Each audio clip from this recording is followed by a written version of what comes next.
السلام عليكم. لو انت بتشرب سجاير فالفيديو ده مهم جدا ليك، ولو ما بتشربش فاكيد تعرف حد بيشرب، ولو ما تعرفش حد بيشرب فيمكن في يوم من الايام باذن الله تتعرف على صاحب سوق خليك تشرب سجاير، وساعتها هتحتاج الفيديو ده وانا هكون مسحته، فاتفرج دلوقتي ارجوك. اول حاجه عشان نبطل السجاير لازم نبعد تماما عن كل المنتجات الوهميه زي اللبان نيكوتين واللزق اللي بيخليك تبطل سجاير وكل منتجات دكتور خالد ابو طاقية عموما، لان انت بعد فتره هتكتشف ان انت ضيعت فلوسك وضيعت وقتك وما بطلتش سجاير. انا باذن الله معايا 3 طرق ممكن نبطل بيهم سجاير. اول طريقه هي التبطيل بالتدريج، يعني انت لو بتشرب علبه سجاير في اليوم بتخليهم 15 سيجاره، وال15 بيبقوا 10 وال10 بيبقوا 5 لحد ما مديرك في الشغل بيعمل لك مشكله كبيره، او خطيبتك بتنكد عليك، او حسين الشحات بيبدا اساسي فبترجع تحرق علبه ونص علبتين كانك ما عملتش اي حاجه. اذا مفيش حاجه اسمها التبطيل بالتدريج. طيب ده معناه ان انا اجيبها مره واحده؟ مفيش حاجه بتيجي قفش. الحل ايه؟ الطريقه دي مش نافعه، محدش يجربها.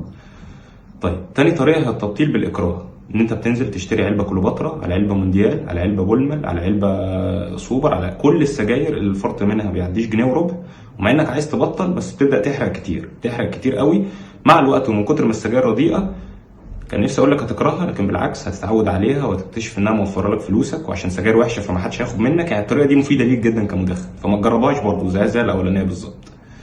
طيب تالت واخر طريقه هي فلسفيه شويه بس ان شاء الله تكون مفيده، هي ان انت لو فكرت في السيجاره على انها شيء مؤنث، وان انت قبل كده سبت ساره وسبت مريم وسبت هايدي وحياتك كملت عادي ما وقفتش، بالعكس انت يمكن تكون دلوقتي مبسوط اكتر، بعد فتره قصيره جدا هتبعد تماما عن السيجاره عشان مؤنث وتتجه للحشيش عشان مسكر، وبكده تبقى المشكله زادت وما حليناش حاجه.